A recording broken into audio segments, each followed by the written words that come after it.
different in the south than the north. The animals, many of which have queer appearances, do not conform to scientific principle nor natural law.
The blittering of Morse code denotes a soul on the other end, which should make clear that civilization still exists. The expedition had multiple objectives.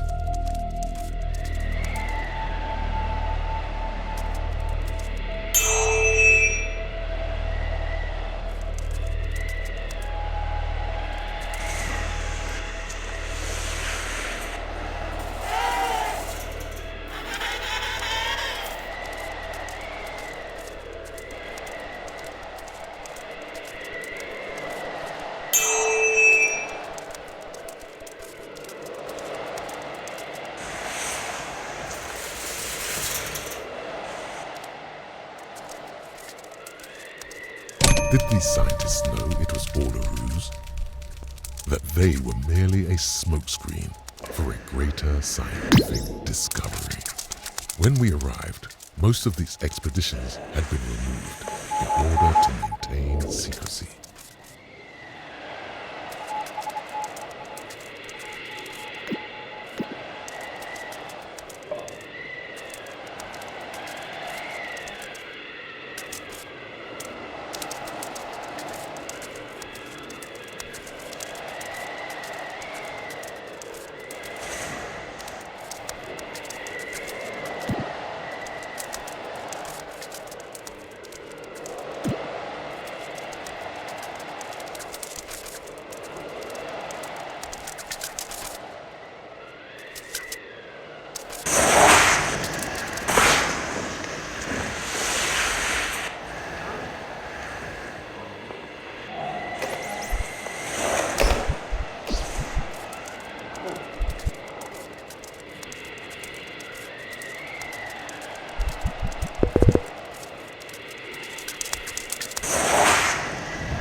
Swabia had been set up before our arrival, but the ever-changing snow would make the tenacity of roots a dice roll.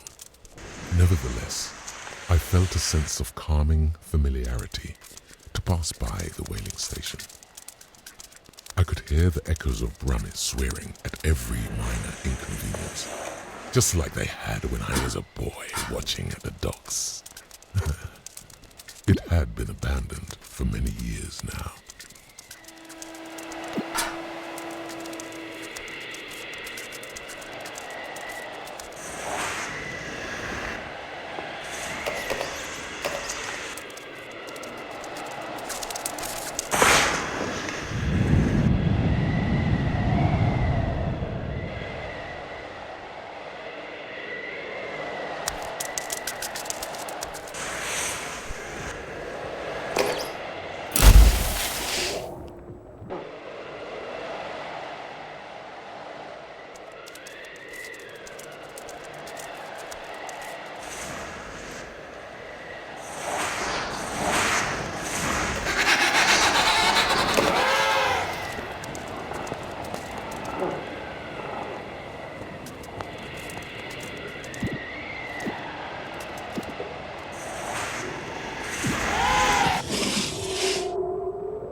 So, it is here in the South Pole that I find myself surrounded by the Southern Hemisphere and all its strangeness.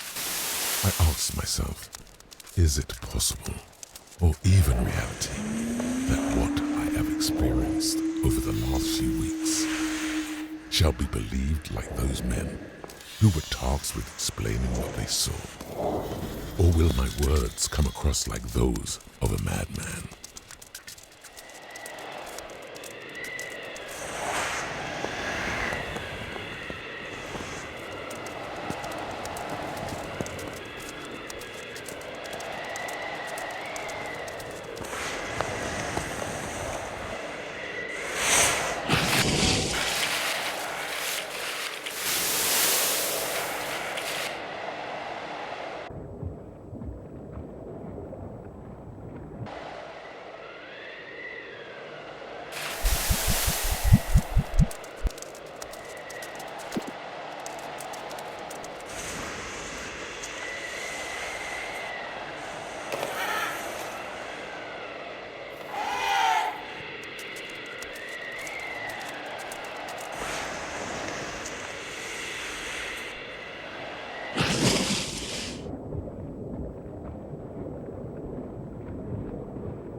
We came across an old whaling station, which made me feel warm and at home. The sheer cliffs were not something we could climb without machinery. We would have to find another route to the camp.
It was many years ago now, while teaching at Boston Miskatonic when I became delirious, seemingly suffering from a stroke. By all accounts, I collapsed, only to awaken 7 days later, with no medical issue to be found. My symptoms were odd.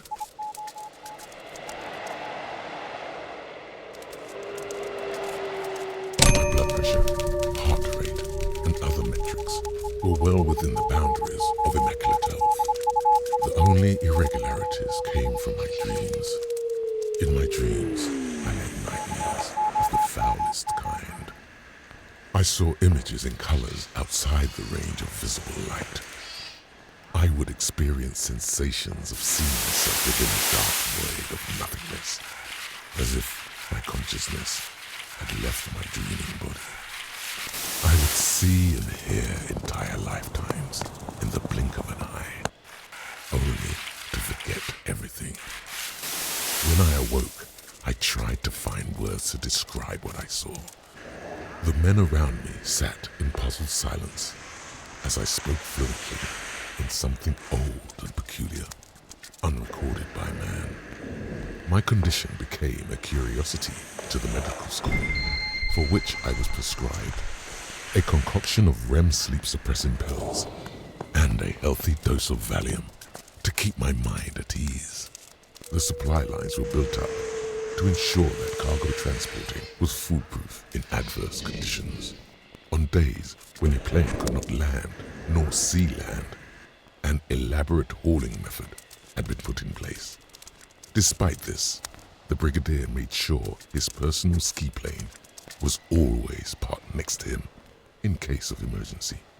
The crazy man had flown alongside the Red Baron.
The Brigadier smiled as he adjusted his glove, checking for any imperfections. Academics are used to challenging one authority with their own. But it was clear, the only discipline of any importance to this expedition was that of the Brigadier.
name is Howard Blakely. I am writing this under an appreciable mental strain, both from the lack of sleep and the nightmare which has taken my autonomy. Time has become a foreign concept to me, as I now see it in how it was intended. The past, present, and future all at once. I see echoes and glimmers of time. Do not think of me as a lunatic, for if you have seen the thing I have, you too will come to realize the implications of this discovery far outweigh its strange circumstance.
The wind howled from all directions.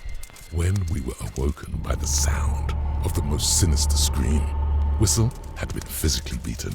His face was unfazed as blood rushed from his eye, coating the snow in the most vibrant red. It was not clear if his screams were one of laughter or horror.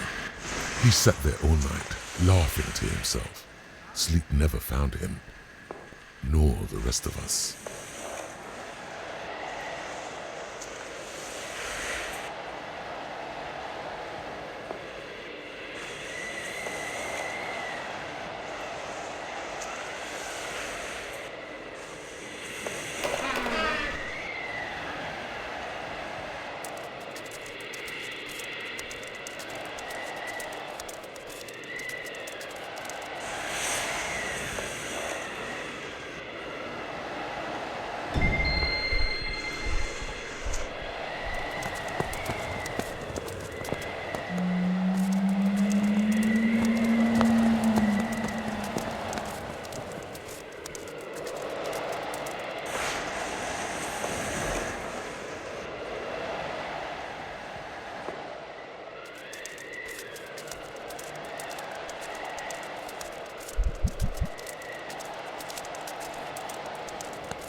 Karoki, Toki, Sorumin.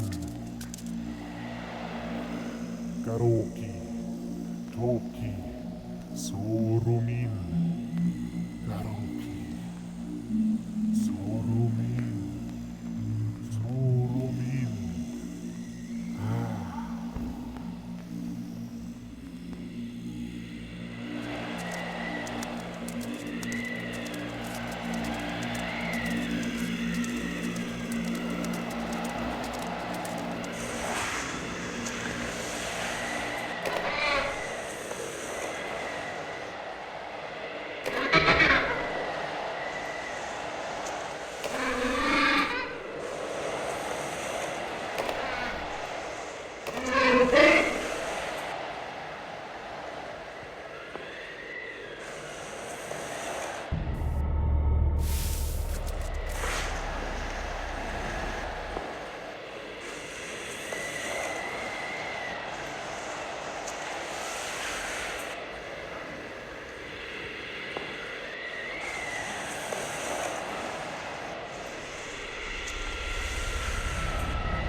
a haze of new information. An obelisk of basaltic cyclopean design. I asked the doctor just what it was I was seeing. The excitement overwhelmed the doctor's face. He found sentences difficult to string together without his cheeks overstretching from joy. He collected himself.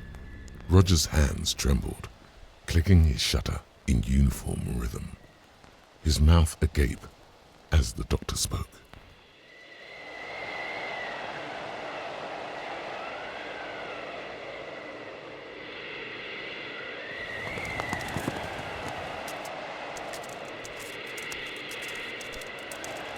Blackley, did you know? The Aryan people once built great civilizations. Thousands of years ago, they ruled the entirety of the world. Our efforts to support this theory, for many years relegated to finding trinkets with tangential historical significance. I must reveal to you, Blackley. When you dreamt, I did not speak with you. Far from it. There was a man who spoke to me. A man who revealed everything. He was buried for thousands of years in the ice. What you see before you is the greatest discovery mankind will ever make. Deep within the city, we shall make contact with him. Father of the Aryan race. His name, Soulman.